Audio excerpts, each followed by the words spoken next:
The paramedics were upstairs doing like chest compressions and stuff, and I just remember, I'll remember this forever. Single file line, all of them walked down the stairs and stood in front of us. And then they all got in a big, like, horseshoe shape, or like surrounding us, me and my family sitting on the couch.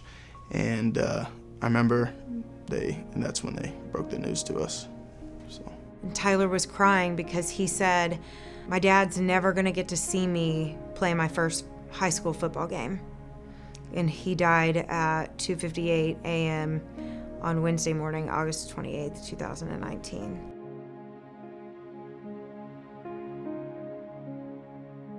So Tyler's dad and I met when I was 19. We started dating and moved in together and got married very young.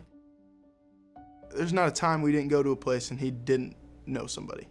He was not a stranger to anybody. He talked to anyone, and he would talk about anything.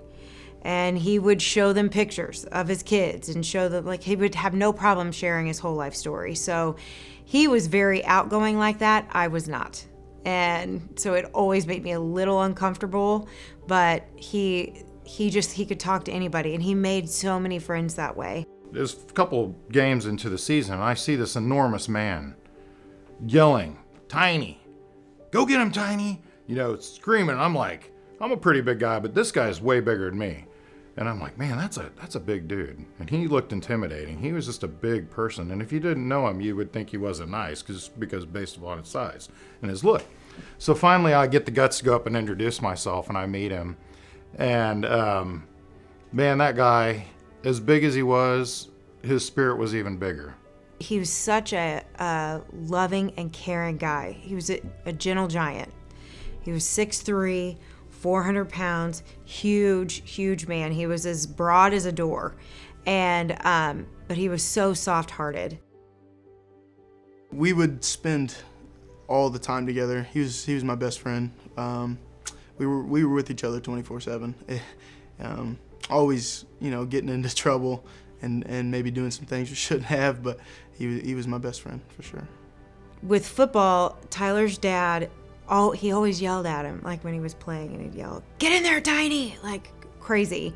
And you could hear him. And so I know Tyler heard him all the time, but he supported him 110% with football.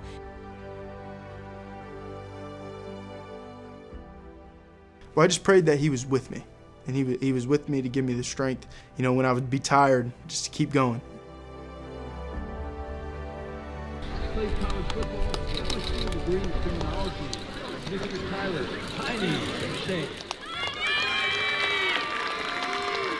I know with my whole heart that when I ask him to watch over that boy when he's playing, I know he is doing it. I know that Troy's in there, like he lives in Tyler.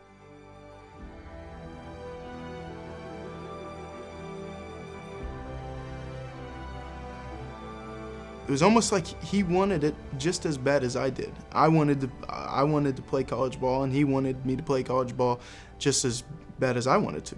And so he was always anything I wanted, and I told him my goal, and my goal was to play college football, and he said that he would help me get there, and I just had to trust it, anything and everything he said to do. And so yeah, he was huge inspiration. And throughout the years after he passed, it's been an inspiration to keep working hard, and keep grinding, because you never know when your day is going to be your last day, and so you want to leave it all out there.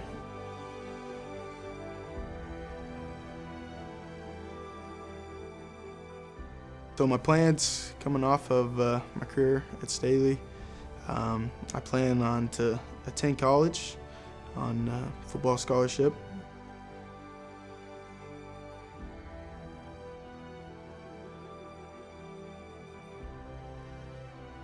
I know he'd tell me that he's proud of me, and he'd tell me back to the gym.